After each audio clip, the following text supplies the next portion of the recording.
Hey guys, and welcome back to my channel. So today I want to talk about the interview process. Now I know that because of COVID-19, the interview process for med school this year is going to look a little bit different, but I want to talk about that with you guys, and I also want to go through the entire process, my tips, how you can prepare, and everything revolving around that. So if you are interested, please keep watching and let's just hop right in. So I know that this year is a little bit different in that there are no in-person interviews this year. I tried to do some research and look into exactly what is going on, and I actually looked at different schools and I wasn't really finding a lot of information on those schools' policies and what they plan to do for the interviews. The AAMC says that there are two types of virtual interviews that will happen.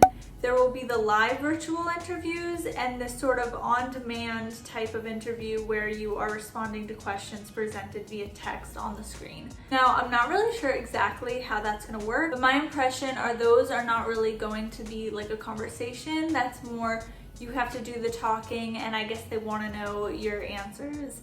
But it's a little bit confusing to me because I feel like the point of the interview is that you're having a conversation with somebody and you're being evaluated on that conversation rather than just speaking to a computer. But I don't know, that's their plan for what they plan to do. I don't know which schools will have different options or if they'll do a blend of those. I'm assuming schools will pick one of those, or maybe some of them will do a blend of those two options.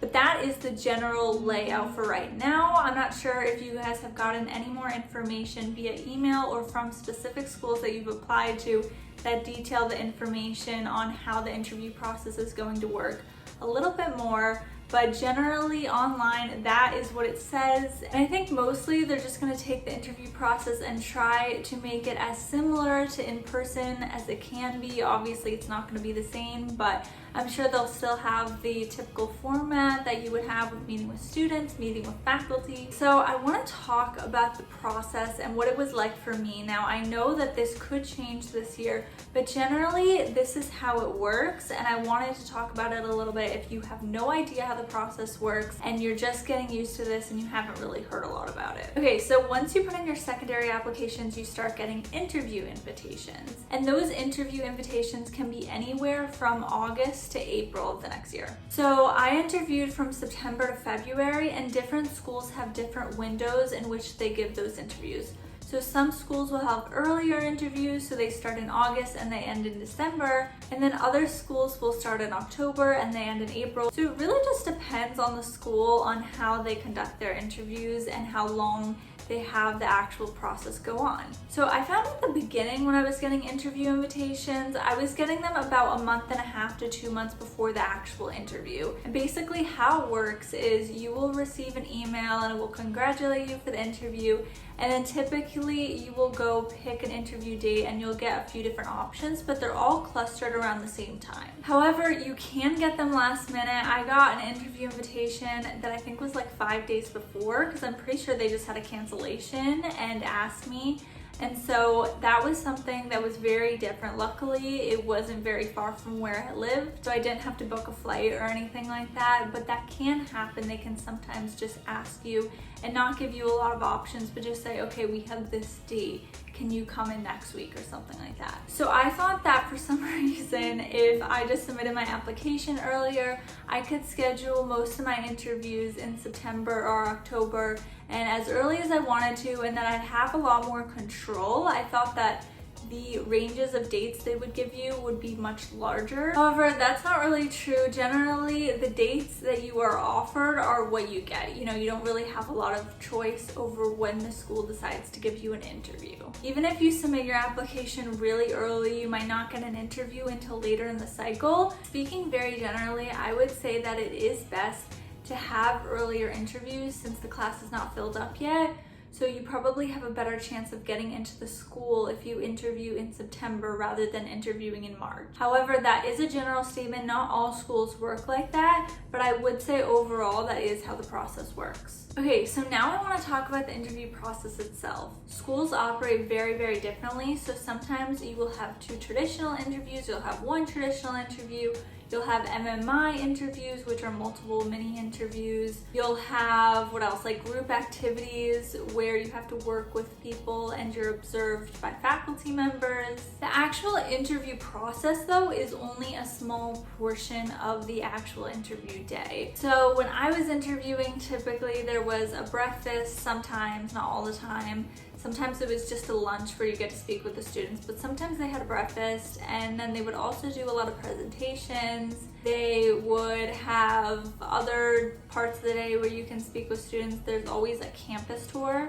That's always something that they have. It's not really just like a 12 to 2 kind of thing where you just have the interview and you go home. It's really an all-day event that you're expected to be there for. So let's talk about traditional interviews versus MMI. So traditional interviews are basically just interviews that you would expect. Sometimes you'll have 2 smaller ones, sometimes you'll just have one traditional interview, and those will just be typical questions where they go through your application, they ask you about it, they'll also ask you general questions, and they can kind of ask you anything that they want, but it's much more of a conversation with that person. In traditional interviews, you can also ask your own questions, and I'll get to that a little bit. But that's pretty much the nature of the traditional interview, very basic. I'm sure you guys understand that.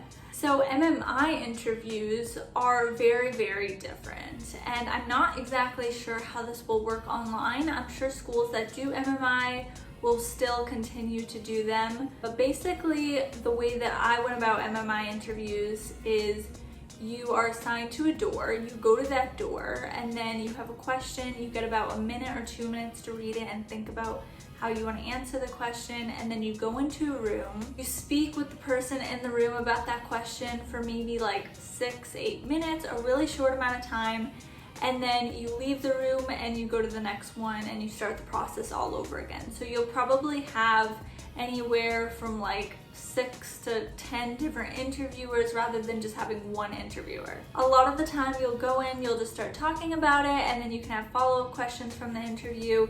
It honestly just really depends on the school, and the type of questions that you get can really, really vary. So sometimes they will be ethical scenarios and you'll have to talk about how you would handle something. Sometimes they're a little bit more general and they're just like, talk about a hobby you recently took up or something like that. And then sometimes you will actually have to go into a room and act out a scenario with an actor who is pretending to be a patient, and you have to work out a situation with them. And that was something that I had to do twice, and it's really scary.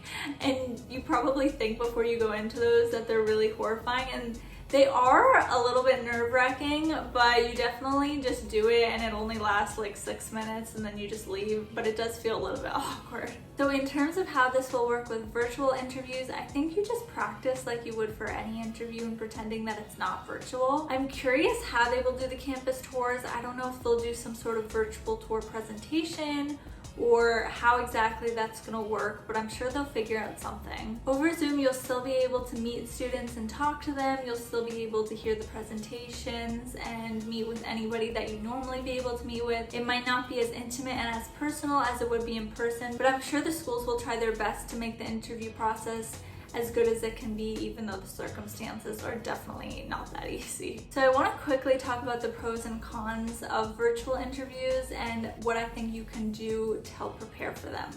So the first thing that I would say is one huge pro is that you will not have to travel anywhere. You won't have to deal with taking time off from school or work. You might have to just take the day off, but you won't have to take 3 days off to go fly somewhere else. And this will save you so much money and so much time, I promise you. The interview process is honestly so expensive, you guys. I thought before I ever applied to medical school when I was in college that medical school interviews would pay for your flights or for your living accommodations in certain circumstances. And honestly, I've never heard of that happening. It's kind of up to you to pay for everything. A lot of schools would offer lodging with their students, and that was a really great option because you could stay with someone and get their perspective on the school. However, a lot of the time you would have to pay for hotels, and let me tell you, that stuff is so expensive. So if you are doing virtual interviews, I promise you, you will save so much money and time.